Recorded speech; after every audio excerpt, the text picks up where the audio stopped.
ASMR Nation. I hope y'all are doing decent and or better, and if you're not, hang in there. Hang in there for a few more days. Something's gotta give. Something's gotta give. Okay. I will do a gum chewing video about what I've been watching. There's a lot of stuff I want to watch. I haven't had a ton of time, but I do have a little list here of some stuff that I have watched or started watching or finished watching, and then kind of what I want to watch. But I will pop some gum in first.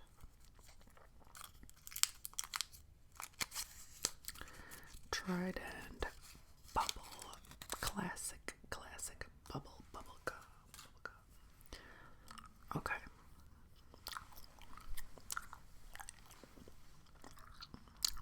First, some light housekeeping. If you are new here, welcome to my nonsense. If you are old here, welcome back, OGs. If you're new here, please consider hitting subscribe. If you are old here, double check. Make sure you are subscribed. Hit the like if you like. Leave a comment. It can be anything related to the video. Or it can just be a hello or a few emojis. Whatever. As long as it's friendly. As long as it's cool. Hit the notification bell. And as always, I will link my tip jars in the description box. No pressure whatsoever, but every dollar contributed is very helpful and much appreciated. Okay. Alright. So I finished up Saint X on Hulu. Saint X was, I thought it was about like the Natalie Holloway type. I thought it was based on that. I don't know that it is. I think it's kind of like a mashup of a lot of different tragedies. But it's about a girl that goes on vacation to a island, tropical location with her family who is very well off. And she's trying to like live it up and kind of just does some riskier things, and then the employees of the resort that she's on kind of start hanging out with her, and she comes up deceased. So then there's like, pointing fingers and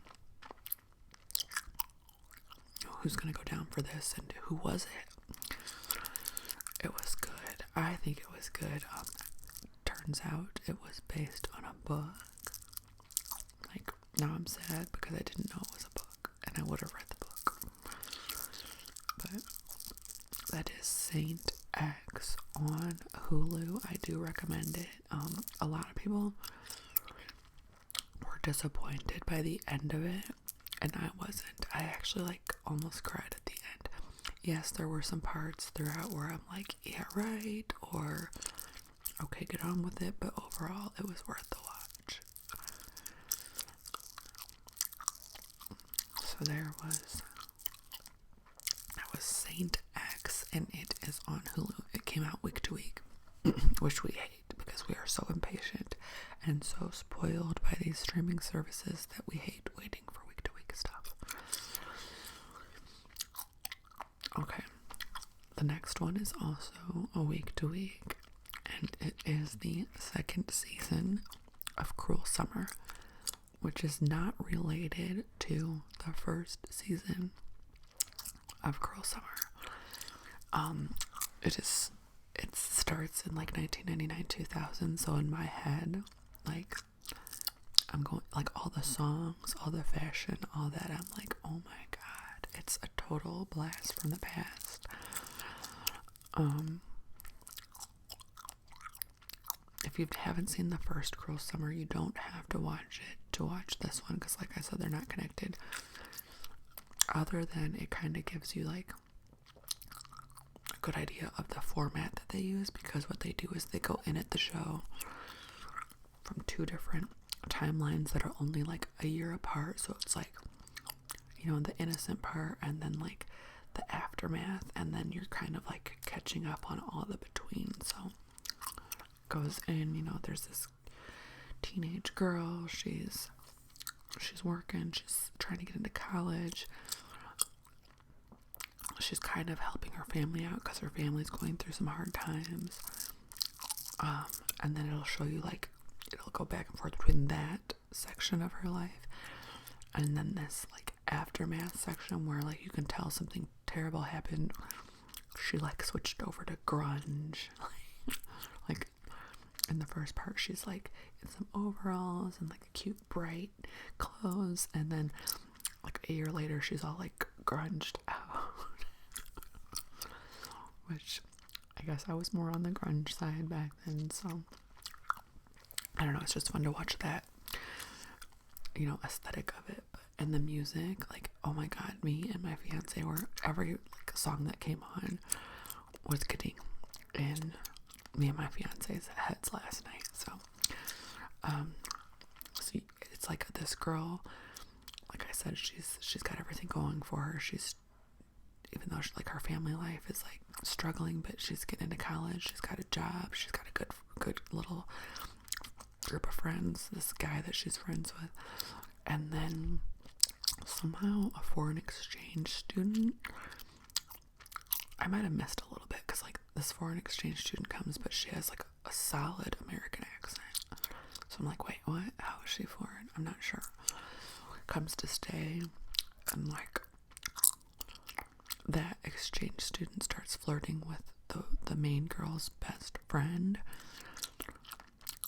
and then things get weird, and also like some kind of tape leaks, some kind of like raunchy tape leaks at a party, and then they show images of like her cleaning up blood, so you're just like getting more and more confused because it's episode 1 and you're supposed to be really confused, you know.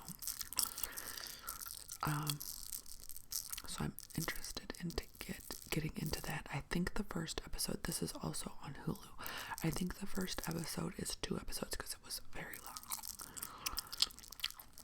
So there was that.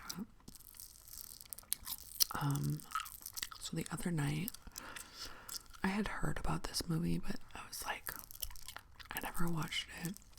It was Gerard Butler, I think is his name. Now, I talked about this briefly in my last video, and I don't know which one will go up first. I cannot keep Gerard Butler and Russell Crowe straight in my head. I'm sorry, guys, if Russell Crowe, you're watching this. Gerard, if you're watching this, I'm sorry. Are you guys related? Why can't I do this? And like,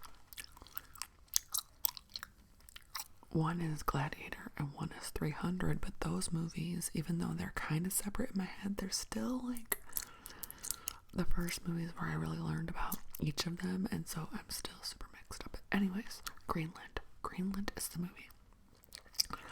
Gerard is the man in that one, I believe. And when I tell you that we put this movie on late at night already, I think it was like 10 p.m. when we started watching it. It seemed like a long movie. And normally we fall asleep. If we put a movie on at 10, that's like 20 minutes in, good night. But we were like, what? Wow. So it's kind of like a apocalyptic type movie where there is some kind of comets coming and just like meteors or something spraying down and just all over planet Earth. And yeah, it's super unrealistic because I'm getting itchy, guys. I'm getting itchy. It's super unrealistic, but still, I mean, aren't all high action movies super unrealistic? So Gerard, whatever kind of connections he has, him and his family, Gerard, I'm sure he has a character name, but him and his family win this like lottery. I don't know that it's a real lottery. I think you have to be connected to even get it, but of families they're going to try to save. So he's trying to get out of his own neighborhood to drive to this place where you're supposed to drive if you hit this lottery. And that's sad, because can you imagine your neighbors like begging you in the street, like, no, take my daughter, like, basically this is it, you know, can you give my daughter a chance, because one of the neighbors is doing that. And I'm like, we're not allowed to take anybody. So they're supposed to drive to like this base where they're going to get on these planes and go somewhere. But his son is a type 1 diabetic, which my son is a type 1 diabetic, and it's any apocalyptic story is always terrifying when you are on a life-saving med, you know. To even ponder that thought is tough. But they go to like board the plane, and something comes up about the son needing his meds or something, and they were like, wait, your son's on meds? What meds? Like, you're not allowed on here if you have any kind of life risk condition. Like, this is just for healthy people that have the best chance of survival and recreating and all that. So they basically like don't allow his family on the plane, and then they all get separated. He gets separated from his wife and kid. And then the wife gets separated from her kid, from their kid. Like I said, so unrealistic, because if there was total chaos, the chances of you finding your kid again, none. Anyways, I'll leave you with that, but it's intense. There's a lot of like, it's high action. There's a lot of death. There's a lot of people.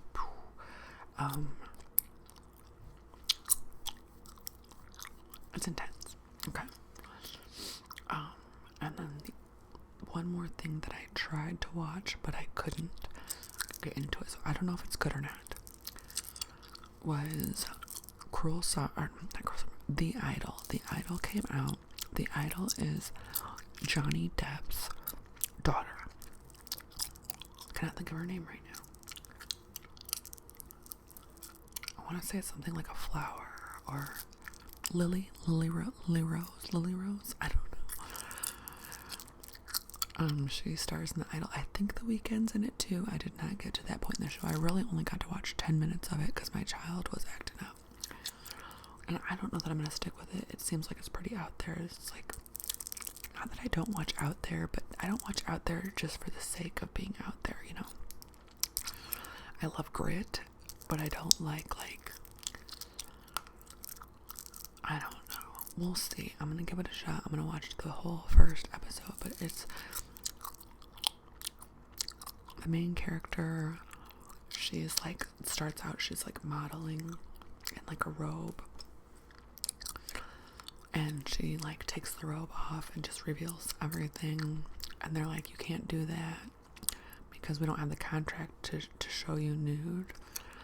And she's like, it's my body. And the photographer is like, yeah, it is, but these contracts are in place so that it doesn't ever look like we pressured you into anything, you know? And she's like, I don't feel pressured. He's like, yeah, but you have to wait 48 hours to change the contract so that you would have time to think. Like, she can't think outside of herself, you know, the reason that these contracts are in place. Just because she feels comfortable and she wants to go full, the law or the writing is like that for a reason, because other people might have felt pressured in the past or in the future, and so the 48-hour wait on changing from not fully nude to fully nude has to happen. Anyway, she seems like just a disillusioned, spoiled, like, it's Hollywood, you know. And then there's some kind of like scandal that happens right off the top. So she like shared a picture of herself, an image of herself in the act of, you know, doing something scandalous. So I think that's how it pops off, where it's like, oh shit, this is gonna go viral real quick. I don't really know.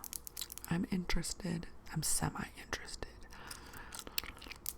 It was on my wait list or watch list because at one point I was really interested. So I think the trailer for it was good. Let's see if it holds up. And then the other thing that I have been watching a lot of is movie trailers, you guys. It finally feels like those of us that don't watch, and there's nothing wrong with if you are into like the Marvel and the, what's the other one? Oh my god. As you can see, I'm not into it. DC and Marvel. I'm not into that stuff. You don't know what it's been like.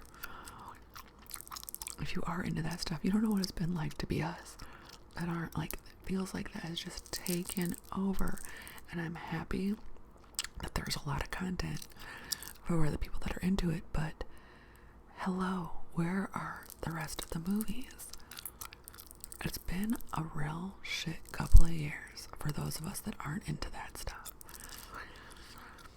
So, there are some good movies coming out. There's one with Ben Affleck that kind of reminds me of Inception. I don't know what the title of that one is called, but you'll probably see the trailer for it soon. There's Killers of the Flower Moon is coming out with Leonardo DiCaprio, and it's a Scorsese, so you know Leo and Scorsese get together, they make magic happen. Killers of the Flower Moon was a book that I did not read. I should have. I should still. I think I have it on hold right now. I want to say it's like 1960s. I'm not sure. Maybe even before. But it involves like suppression and the abuse of Native American. I don't know if it's surrounding one area or years. I'm not sure. So that is coming out. There is a movie around World War II time that has Cillian Murphy doing a American accent, which is crazy, and Matt Damon. Cillian Murphy, Matt Damon. Like Oppenheimer. It's got a weird name that, not weird, but like a name that's not in my vocabulary, and I don't know what it means. What else is coming out? Oh, there's a good movie coming out. I think her name is Celine Song, and it's called Past Lives, and it looks like a tearjerker. It looks like it's gonna move people the way that The Notebook moved people from the preview. That's what I'm getting. I'm getting Notebook vibes. So that is all the trailers that I can think of. Oh, there's a few scary movies coming out too. What is one of them called? The Blackening. But it looked like it had a little bit of humor in it too, so I think that one's actually already out. There's a few things coming to Netflix. So the the sequel to The Bird Box is coming out. I believe the book was called Mallory. Don't quote me on that. But the book sequel has been out for a long time, because Bird Box was the original book, and then the movie, and then Mallory, the sequel. But the title of this one, I think, is just Bird Box again, something similar to Bird Box, and that will be coming straight to Netflix. So let me know in the comments what you have been watching. I know there's a writer's strike going on, so pull out your old series for now and let them get through what they need to get through. We don't have any right to complain about. We're out here like, here I am now, entertain me. Hey, we still got YouTube. So watch your creators on YouTube. Maybe that will be one good thing that comes out of this little pause, is that you'll find some new people to watch on YouTube.